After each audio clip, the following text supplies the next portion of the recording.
No words do justice to this level of desperation. Civilians clinging on to the outside of a military plane, hastily retreating from a nation it vowed to protect.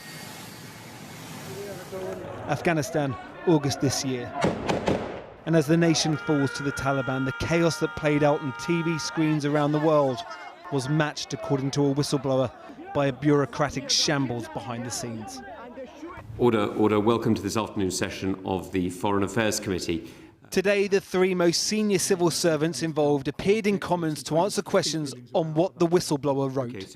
But first, an apology and an admission from the top Foreign Office Mandarin, who remained on holiday for 11 days after Kabul fell on August 15th. Reflected on that, and if I had my time again, I would have come back from my leave earlier. OK, what day did you actually come back? I came back on the 26th of August. A long and exhaustive list of failures by a young and exhausted Foreign Office worker were levelled at the government today.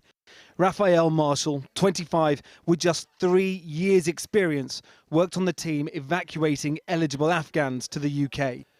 In almost 20,000 words of testimony, Raphael Marshall details the chaos surrounding the Leave Outside the Rules scheme. He said between 75 and 150,000 people applied for evacuation under the scheme, but fewer than 5% were helped, and some left behind were murdered by the Taliban. He said decisions on who qualified for evacuation under the scheme were not rational and made badly, and that thousands of emails from desperate Afghans were left unread. So you said this was a scenario we envisaged and planned for. So if this isn't failure, what is?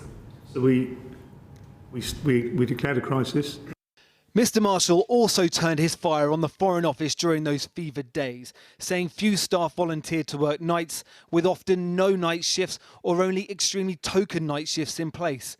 That working from home hampered communication, and that despite the urgency of the situation, staff would only work 8 hours, 5 days a week. So are you absolutely certain that there was a night shift on those evenings and every single evening? Because I understand that people did not turn up that evening. Well, or those evenings, plural. I don't want to give you misleading answers, so I'll have to check that and come back to you. See, I would just add, Chair, that I would have hoped to hear, of course, there was not one evening where we did not have a fully stocked team. We've had a chance today to look at the dog. Sadly, it's got a broken spine. The man rescuing the animals is Pen Farthing, his Afghan-based animal charity, Nowzad. And at the peak of the evacuation, with thousands amassing outside Kabul airport, Mr. Farthing lobbied for his staff and workers and animals to be allowed on a charter jet to leave Afghanistan, much to the dismay of Raphael Marshall.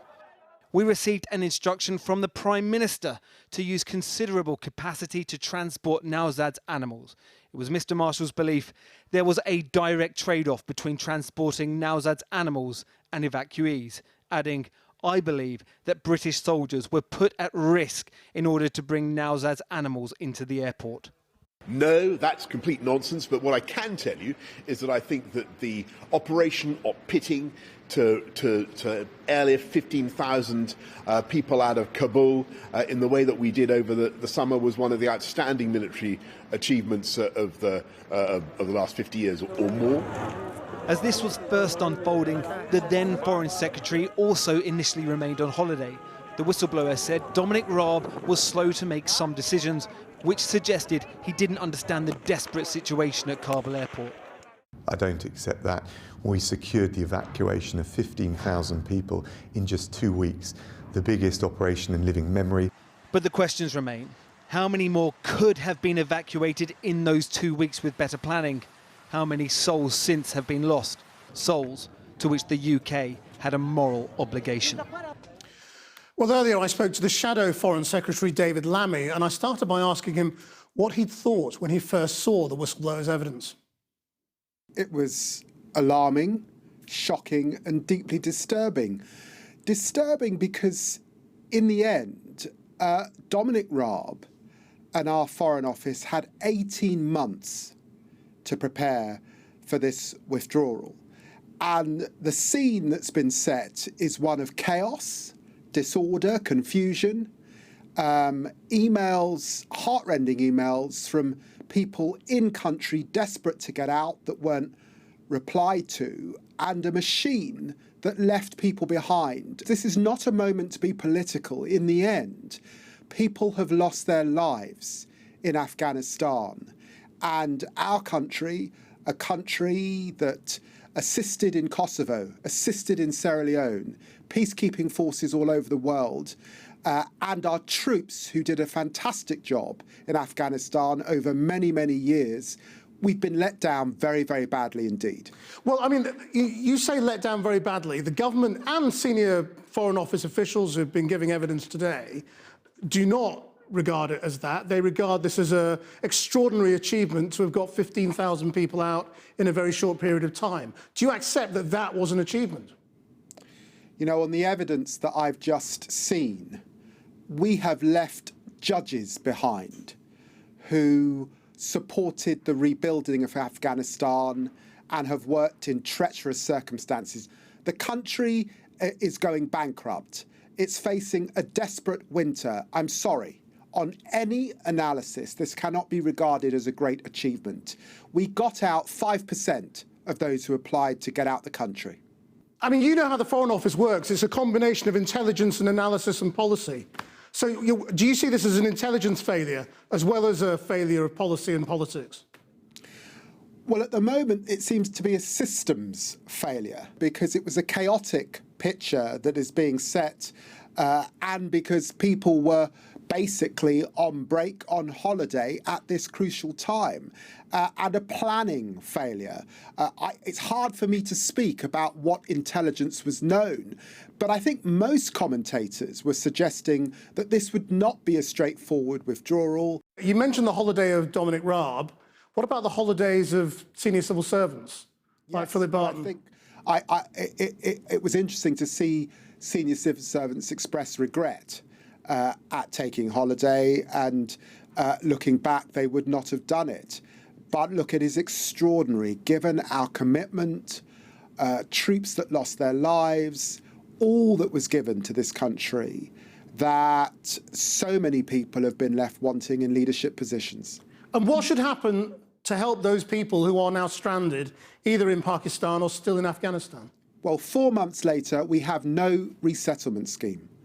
4 months later, we have not seen the convening of the World Bank, the IMF, NGOs and others to make sure that, notwithstanding the right decision not to work with the Taliban, we're able to get funds to the right places through NGOs and civil society. And I'm afraid sanctions on the Taliban also mean that banks are stepping back. All of this leads to a very difficult situation and many people fleeing into Pakistan. I was with the governor of Lahore last week, who tells me that aid to Pakistan has actually been cut in real terms by about 50%. And do you have any answer to what should happen to those Afghans who turn up on the shores of France trying to get to Britain in boats? Look, we've said time and time again, there have to be safe routes. In the end, it's international solutions that will deal with the refugee crisis facing Europe. And we should recognise that most refugees are in fact in Turkey and in Greece. David Lammy, thank you very much. Thank you. Well, joining me now is the Conservative MP, Tobias Ellwood, who's chair of the Defence Select Committee. I don't know how much of the evidence from the Foreign Affairs Committee you saw today, but all those MPs seemed absolutely devastated by what they were hearing from those Foreign Office bosses. I wonder how distressing you found it.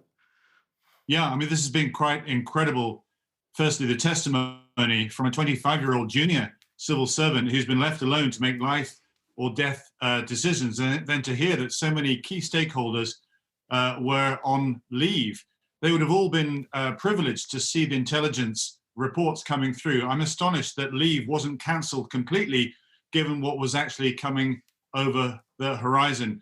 But I think it's confirmed to what many of us suspected for a long time, that the Foreign Office has not been well led during this crisis. You know, just 5% of the emails answered, inadequate foreign language skills, and a shortage of IT systems at this critical time. I think for me, it just underlines the importance for a full, independent Afghanistan inquiry, something the government continues to resist. I mean, you say the Foreign Office has not been well led during this period. The man leading it was Dominic Raab, the Foreign Secretary, so you must include him in that criticism. Well, I would, but it isn't for me to do that. It's for Tom Tugendhat and his committee, but wider, for a full investigation to take place so we can actually understand where things went wrong. We're going to have to do this all again. There are other places in the world where we're going to have to make commitments or indeed do evacuations, and we need to learn the lessons. And I actually say there's a bigger picture challenge here. The situational awareness, the swift decision-making that leads to the formation of strategies and plans, and the leadership, as we just touched on, that the FCA was once famous for, it's missing right now. And we've become too risk averse. We've become too 9 to 5, if I can, put it in that way, with Whitehall departments becoming so siloed. And in this case has led to Afghans who we should have helped evacuate being left behind. What about the Prime Minister's involvement? He denied, in that way he does in that interview, prioritising animals over people. But there is a letter from his office to that charity basically saying you can go to the airport. He was clearly involved, wasn't he? Well, the National Security Council is where you bring all the main stakeholders together. That it didn't operate as it should have done. I stress the need for a full overhaul of Whitehall's international outlook, how you bring together foreign policy, security, aid and trade initiatives to form the important grand policy strategies. We don't have a policy towards Russia right now, which is why there's confusion over what to do with Ukraine. We don't have a foreign policy approach towards China right now, not even one that we can sell to our allies as well. And yet this is what global Britain should be all about. There's an awful lot of work to do for us to make our mark on the international stage, if that's what Britain wants to do, which is what I believe should happen. Now, while you're with us, I have to ask you about the lead story tonight, which you will have seen from ITV News as well, I'm sure, which is this astonishing footage of the Downing Street press operation rehearsing what to say last year if asked about this Downing Street party on December the 18th. It is very damning footage, isn't it? I mean, what should happen now? Well, the division bell is just going here. You're going to have to excuse me while I go and vote. But I think Kit Morehouse made it clear that if there is irregularities, if there is wrongdoing, then let's have an independent investigation. Let them get on with it. Well, this is also about leadership, isn't it? I mean, this is also about leadership, and we keep getting these sort of false denials, that don't really mean very much, sort of non-denial denials about rules not being broken. We need clarity, don't we, and honesty. Well, the clarity you get by an independent investigation, which is what Kit Morehouse was stressing. I think most people now want to look at what's going to happen with the coronavirus and potential lockdowns as we approach this difficult Christmas period. But ultimately, there are answers, that the people want to hear. Yeah. Let an investigation, that independent investigation that Kit Morehouse referred to, take place. I mean, I know people keep saying, the public are concerned about coronavirus. The public are also annoyed about this because they were missing out on seeing their families. And many people had, loved ones who died because of people breaking the rules. That's why this matters so much, isn't it? No, I don't disagree. It absolutely is important that we do get this right. We also get the rules in place to make sure that we can weather this, latest chapter that we're having to deal with at the moment. Tobias Ellwood, thank you very much.